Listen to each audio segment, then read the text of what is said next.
First of all, I want to express a huge thanks to all of our amazing guest speakers that spoke for the 7 weeks that I was gone. Didn't you just enjoy what they had to share? And it was amazing. Yeah. So thank you to everybody.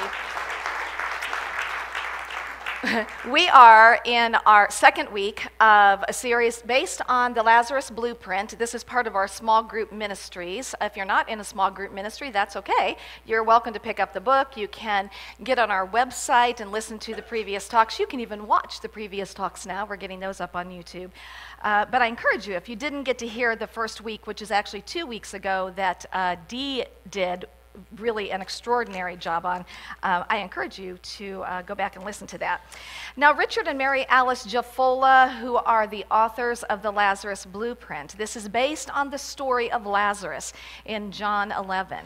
And what they did was they began to really study this story and to just deepen into it. And as they did that, they found that there were 6 steps that emerged for them that they call now the Lazarus Blueprint. And that by using this 6 steps, this is another tool for us to really move beyond those things that have been dimming our light, to let go of certain things in our consciousness that have been standing in the way of our greatest expression of who we have come here to be. Now, I will say that probably for most of us, there's more than one Lazarus in our life, and that's normal. There's more than one thing that we are more than willing to move through. I do want to encourage you to at least open yourself up to what perhaps is the Lazarus that I would like to focus on for this 6 weeks. As Dee so wonderfully shared 2 weeks ago, Lazarus represents something that seems impossible. Perhaps it's a dream that we put away a long time ago because there were people around us or we perceived that we couldn't fulfill that dream. Our Lazarus could be an illness, it could be an addiction, it could be a broken relationship, it could have to do with money. So the Lazarus itself, it could be anything. Jesus, of course, represents possibility. You know, Jesus represents hope. Jesus represents that with and through God, all things are possible. And Mary and Martha really represent 2 things because they both doubted and they were hopeful. And I love because all of us have the Mary and Martha of us. Yes, sometimes I'm doubting and sometimes I'm hopeful. But what I loved is even as things weren't looking great, they still held that hope. So we want to be sure and touch into that aspect of ourselves. So I'm going to share with you from John 11 the rest of the Lazarus story. The first part was when Mary and Martha sent somebody to tell Jesus, one that you love is dying, and Jesus didn't come. And the point of that for the first step was to turn away. Was that when something's going on in our lives or something is continuing to go on, to turn away from the story that's going on. And I love because Dee said, do that through meditation, through prayer, through music, through journaling. Do it through volunteering. Do it through getting yourself out and doing something. There's a number of people here right now that volunteer on a weekly basis here, and a big part of the reason they do that is to get out of their story. And it's been wonderful because you can feel the difference in how they're moving out of that.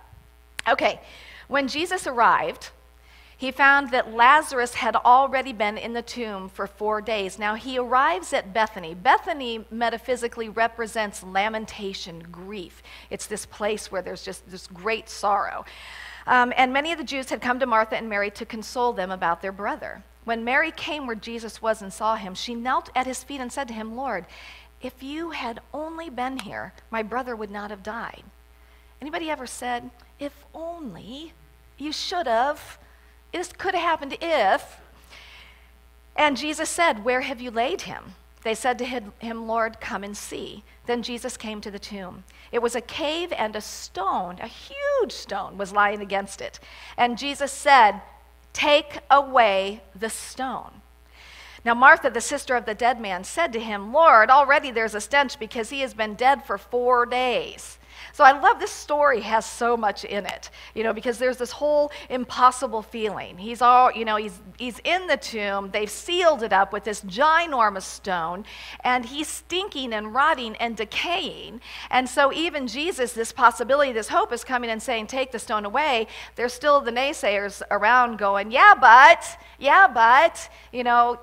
there is no possibility. So what we're going to focus on today is the stone. That's our focus. That's the symbol for this week. We're going to focus on the stone. We're going to look at what the stone might symbolize in our life experience. Now, I want to share with you, again, I think in my own life, I know in my own life, I have a number of tomb things where I have a stone, and I've been living in this place of not really living my greatest expression. I think that's normal for all of us. So there may be more than one stone that you might want to look at through this time. But what I do want to tell you is that more than likely, what you may be thinking in your mind right now is your stone through, and that's the next part of this, we're going to talk about a process to uncover what that stone might be. It probably won't be exactly what you think that it might be. Okay, so from the book, here's what it says. He says, take away the stone. There's a large stone that will take great effort, and is it worth the effort? After all, Lazarus is dead, so what's the point? Now, what I want to say right here is that it is going to take effort. And sometimes we get kind of scared of that. Oh my!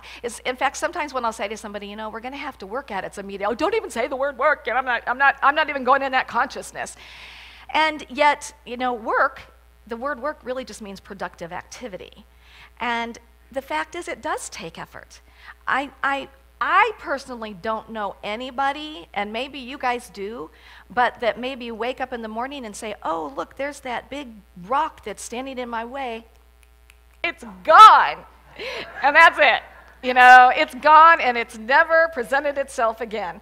That is a wonderful place to get to, and I really believe that's a big part of what Jesus showed us, is that we can get there. Most of us are still needing to work a little bit more at it. It does take effort. And if you ask the question, is it worth the effort? Only you can determine that. But I will tell you the answer is yes. Every time.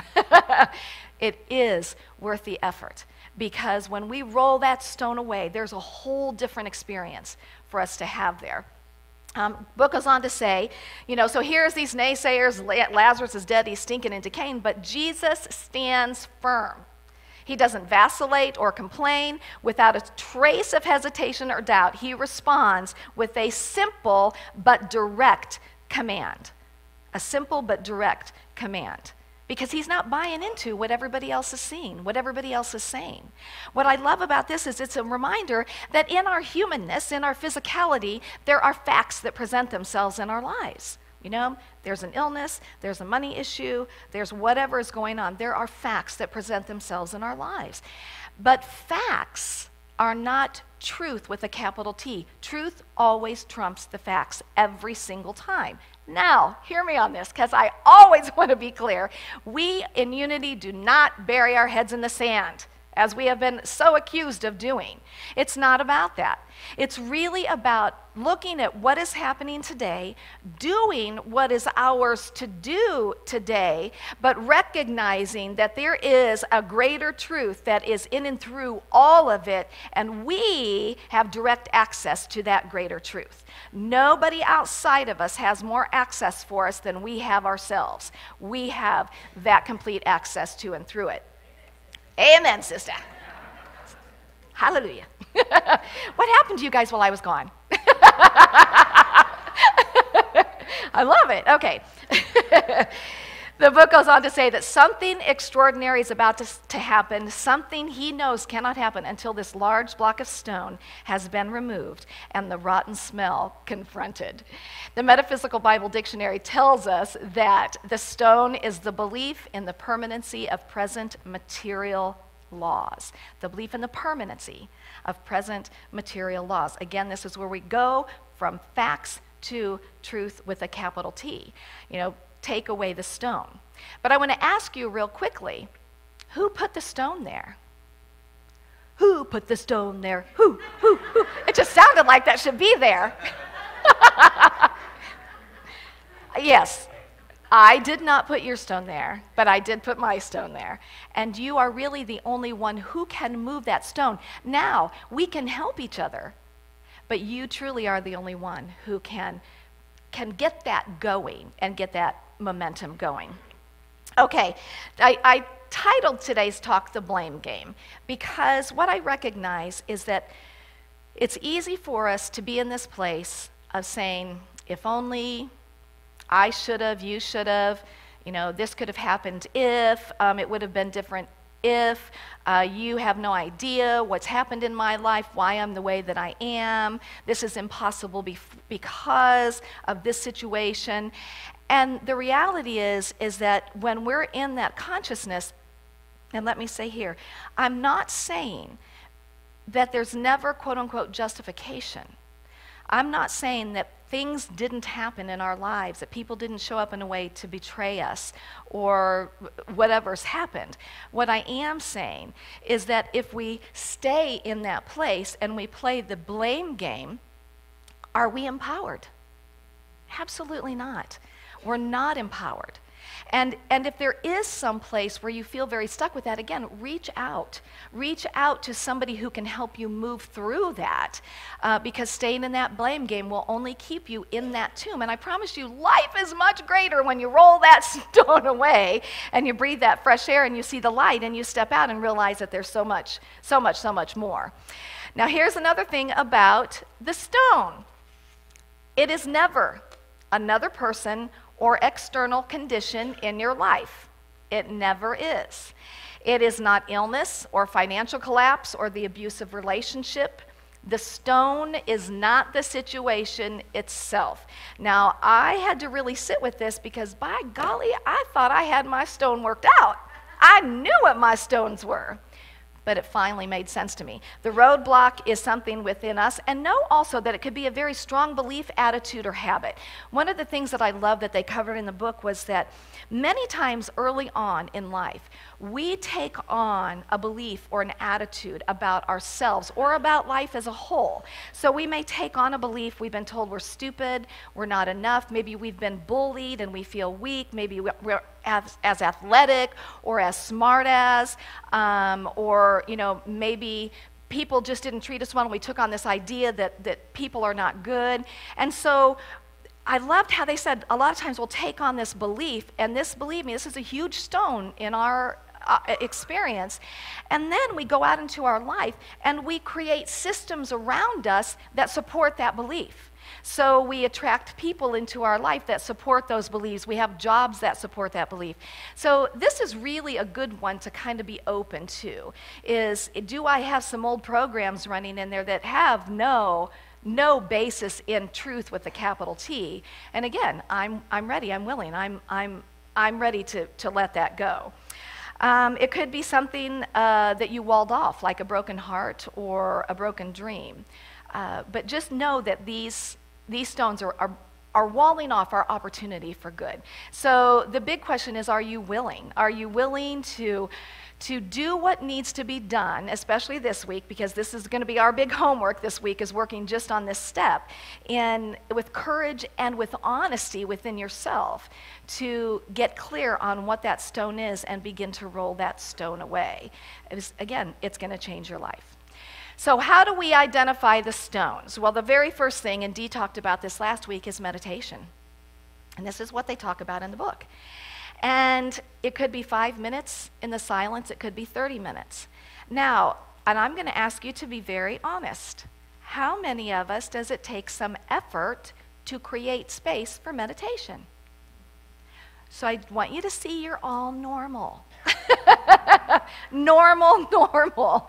I think it's so important for us to recognize we're all doing this journey, and there's no perfect in this journey.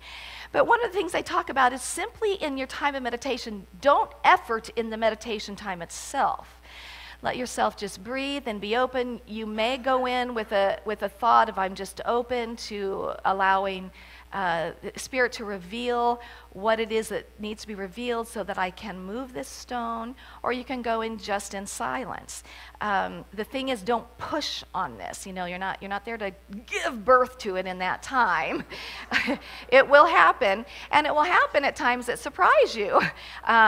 You may get an awareness in that moment, but it may be that you're listening to a song, or that you're driving in the car, or having a conversation with somebody, but the ideas will start to present themselves. Now, again, don't force it. Be patient with yourself. It's okay. It will reveal itself. It will reveal itself. I can guarantee you it will reveal itself. And again, the key is to recognize it's never about something outside of you. So here's another practical application. And actually, when Reverend Delphine Rossi did her intuition workshop, this was part of the process that she shared with us. And this is such a powerful process for really getting clear on what is this stone. So let's just say what she has you do is you write down, like, I may think that my stone is an illness, that this illness is what's keeping me from having my best life. So what she says to do is to start just making lines out and then write words that come to your mind about the illness. So maybe financially, I'm worried about what this is going to do to my finances, or maybe I'm feeling a little bit envious because I'm seeing other people who are healthy and I'm not, or maybe I'm angry. I'm angry at my body and I'm angry at life, or maybe I'm feeling kind of hopeless or frustrated by this experience. I feel some guilt. In the envy is I feel kind of sad because I do feel separate from people, so I feel kind of alone. My hopelessness comes from those times when I feel like I'm never going to get better. Frustration because I can't do the things that I used to do. And the guilt and shame may come from, I'm spiritually minded. How could I have let this happen to my body? Well, the really great thing about doing something like this is we start to see that the stone is not the illness. The stone has to do with all of these ideas and beliefs that are in my monkey mind. Anybody else share monkey mind stuff going on? Yeah, that are going on. And so my job then, and the book tells us this, is to, from this place, take some things and create an affirmation that speaks to me, and I'll share that in just a minute. So let's take money, because that's something that I know a lot of people have been journeying through, is the financial aspect of things in their lives. You put the lines out, not enough, I feel overwhelmed, I'm afraid, I feel anxious, I'm worn out, I feel hopeless, I'm tired, I have a tight feeling about it. So what we recognize, it's not lack of money, it's all my beliefs that are surrounding it. That's why I say that you may think you know what your stone is, but when it really comes down to it, it's not the thing you thought it was. It has to do with all of this peripheral stuff that is going on around there. So we may take, from the illness, illness does not define me. If I think that it's hopeless and that I can't do the things I want to do, illness does not define me. I'm alive and open to my next new adventure. Now, I want to share with you a couple of examples. There's a beautiful woman, her name is Ann Pogue, and she's in Springfield, Illinois, and Ann has visited us here. She's in a wheelchair. She has spina bifida. And so, she could have easily gone down that road of feel sorry for myself, this is the worst thing that could ever happen, and yet she rolled her stone away, and she found what brings her the greatest joy, which is New Thought music. Ann Pogue knows every New Thought musician in the New Thought movement, and they know her. And every time I see Ann, whether it's on Facebook or we Skyped her into one of our retreats, she is just bubbling over with joy. She didn't allow that to define her in a way that kept her small. She was open to saying, this isn't going to define me, that I am open to my next new adventure. Another one is Reverend Richard Mirage. Now, Richard was in ministerial school many years ago when we were in between ministers, so we had guest speakers come in. Richard was a high school basketball star. He was going on probably to play pro, and he got in a car accident, and he became paralyzed from the waist down. Now, I guarantee you he took the hit for a while, but ultimately he rolled the stone away.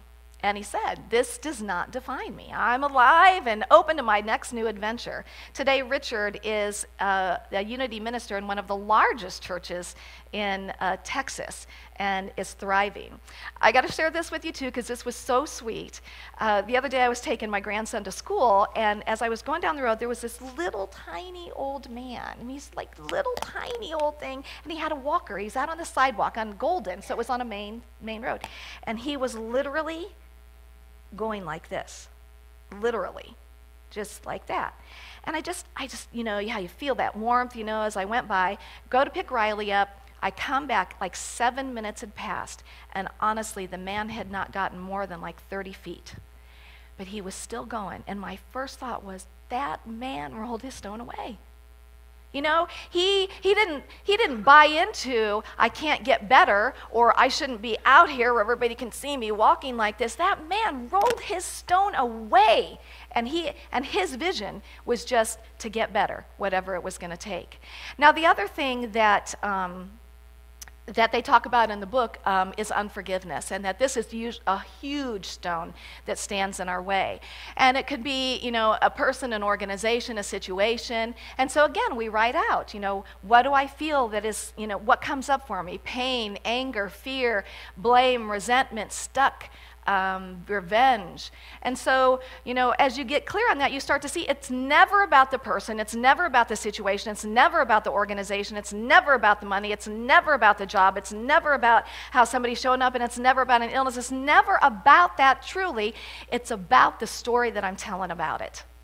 And so the whole idea here is to start telling a new story. And so we tell a new story with things like, you know, I'm worthy of love and respect and happiness. I forgive you. Forgive me for hating you for all these years. Past memories cannot hurt me. The thing is that you create your own that speaks to you, that you can feel it. And you may have to do this in little micro steps. You may not be able to go to forgive me for hating you all these years. That may be too big, but you could go to past memories cannot hurt me, or past, you know, something that feels good to you. And you know, and this really just truly goes on and on and on and on and on. I want to share with you that today we have 3 people who are running a half marathon with Bass Pro. One of them is Mary Koppler, who is a breast cancer survivor. And she is out there running a half marathon today. Another one is G. Stiles, 81-year-old G. Stiles. Do you think they rolled their stones away? You bet. I want to share with you too, for those of you who were here last week, me being up here singing with JD and Jan was major in my life. Because years ago, because of an experience I had, I quit singing because I was so embarrassed. And it took me, you know, really getting clear on it, rolling my stone away, knowing that I could take voice lessons, I could do these things. But for me to be up there and doing that last week was a dream in my life. But I had to roll the stone away. In our retreat, our women, we went around, and it was so perfect because it was exactly what this is about. We each went around and we shared, what is the story that I'm ready to let go of? And at the same time, we said, this is the story that I am going to tell. And we wrote it down, and so all of us in our group have everybody's new story. So none of us are focusing on the old story. There's 30 women focusing for each other on what their new story is, there to remind every one of us. And you can have that. I mean, whether you get with a group of people that you create, you want to bring your new stories to the office, and Dee and I and Kenneth and Carrie, there's a lot of people that will hold those in prayer, and Cheryl, we will hold that for you. But your main homework this week, my friends, is to open yourself up to what is my stone? What are my stones? What is standing in the way? And then allow yourself to take the effort that it takes to get clear, and then to write a new story. This week is to write a new story, just a couple sentences. So I'm going to invite us to close with our affirmation. This is from the book. Together. I am open my mind and heart to discover the stone that is blocking my path. My inner wisdom reveals this to me in the perfect way at the perfect time.